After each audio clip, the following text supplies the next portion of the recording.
Alright, hello everybody.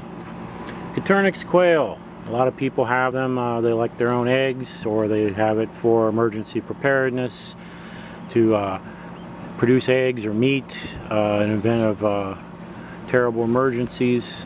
But what if you can't buy their feed? Okay, so there's their feed over here. What if you, for whatever reason, couldn't buy it anymore? How are you going to keep your flock going? I've researched on the internet things like this to try to find out some ideas, and I've found surprisingly very little information at all. So hopefully this video we can have some discussion in the comments, some ideas in the comments about what to do.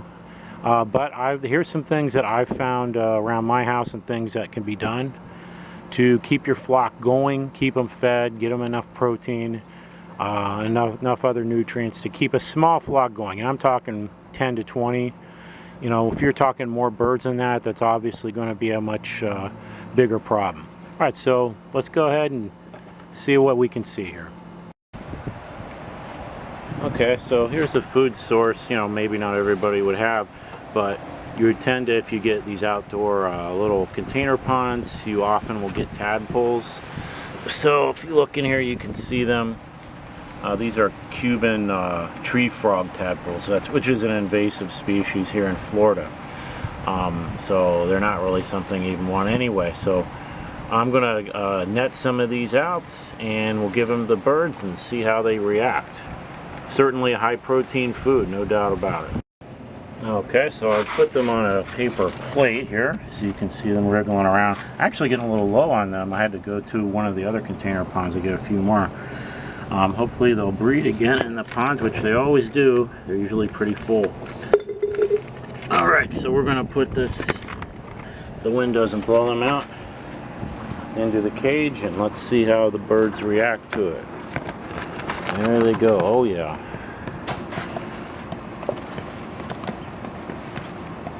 They love them. Yes, I've been feeding them these for a couple weeks, every other day or sometimes every day. So they'll make short work of that. So I'm actually getting low on them. When the rainy season hits here, we're in the dry season now, the frogs tend to breed more. Whenever it rains, it seems to stimulate their breeding activity, and then you tend to get more tadpoles. So that's probably what will happen. Alright, so they made short work of that. Okay, so we're going to gather some weeds and other things growing around the yard. So I'm going to gather some of this purslane here, which I've got growing all over the place and in some pots. So we'll gather that up, and let's see what else we got. Okay, and here's some Spanish needles, or Biden's alba. Got this growing everywhere, weeds. Birds like to eat that, so I can gather up as much of that as I want. Okay, here's some pepper weed that I have growing around. It's especially prevalent in the dry season. You don't tend to see it once we hit the rainy season that much.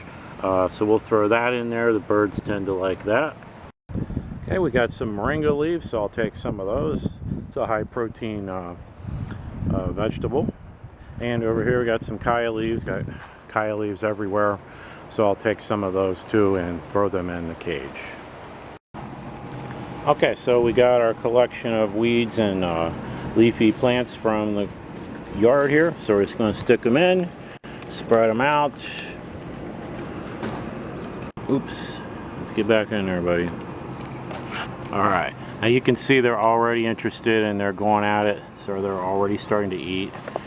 And this will be gone, and almost all gone probably in an hour. So they really like foraging off that. You know, there's some seeds in there, and they like eating the leaves, the leafy greens.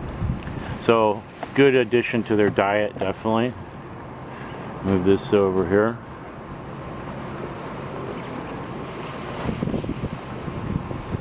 There we go. So you can see they're all interested. They're all going to go at it. So it's again a good supplement to their diet. It's not enough just by itself, the weeds, but it definitely helps. Okay, and it's free, and I mean, I pretty much have a never-ending supply of all this stuff. Okay, now another thing you can do that I've definitely seen work and have done here is this is a little where the cage is overhanging, and I have a box, and you know, a lot of bird poop gets in there. And if you let that soil and that dirt be moist, you will get a lot of fly larvae, a lot of house flies, stuff like that. And you know, I've seen it actually full. When I let this get wet and stay moist, this would be actually just full of fly larvae. And you can pretty much do that non-stop. I mean, pretty much all year round. So it's just a matter of keeping the soil moist. When it's dry, I've got it pretty well covered right now. When it's dry, the fly larvae just doesn't seem to hatch, or the fly don't lay their eggs on there. But you can get all the fly larvae you want. Of course, the trash cans that are underneath the cage, that's all full of bird poop and dirt that they scratch out. But it's dry, it's kept dry, so the flies don't hatch out of it. But if you needed a food source, they can pretty much make their own food out of their own poop with fly larvae. So it definitely will work. There's all kinds of people who do maggot farms, you know, maggot traps that you see on YouTube on other ideas how to do it. But you know, this is just a really simple way to do it. Okay, this is something else you can try to get a quick protein source. It's not something you're going to be able to do often. Okay, but you can do occasionally. So we're going to check under planters for grubs. So you can see there's a bunch of grubs under here. So I'm just going to sprinkle the dirt with the grubs onto it because they're in there.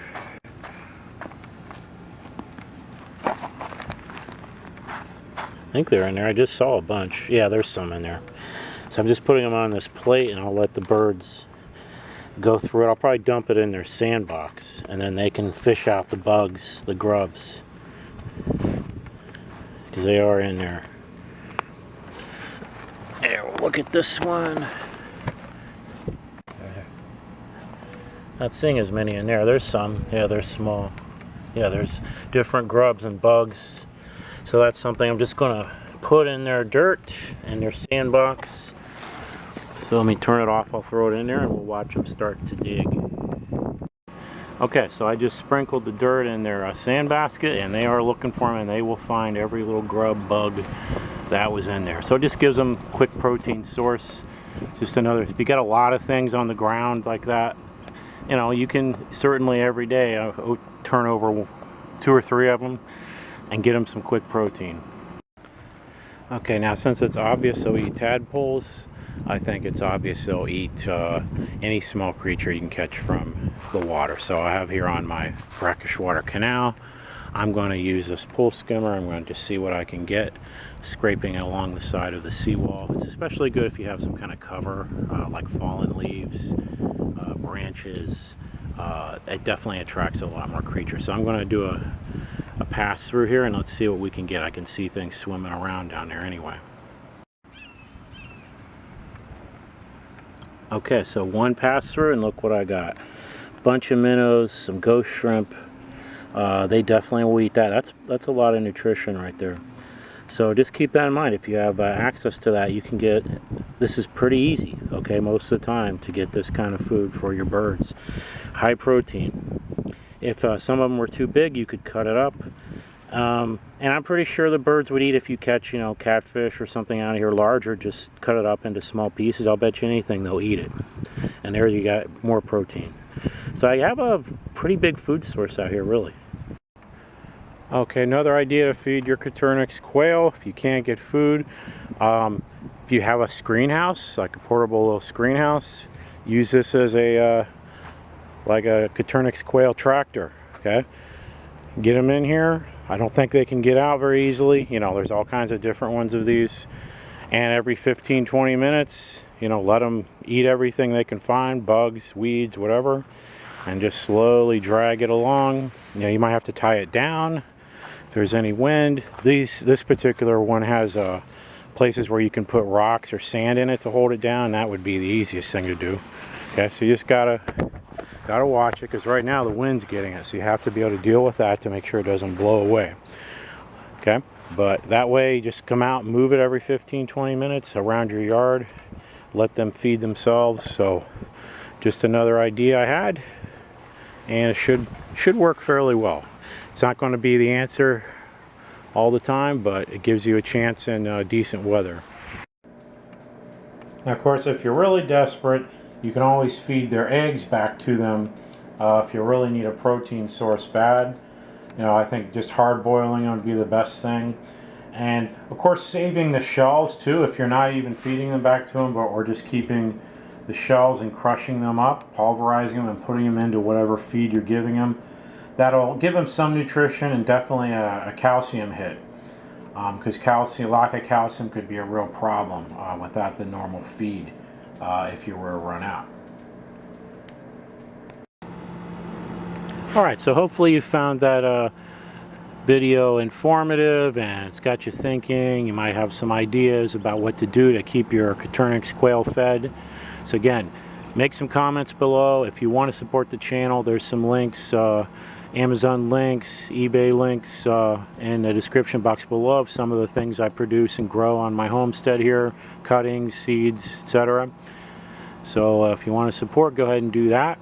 And if you have, again, questions or comments, put them below. Let's see if we can help other people have a plan of what to do if this were to ever become a problem, or just to save money. You know, if you can feed them for free for stuff that you have around your home, why not do that and save some money? And that will cost you less feed.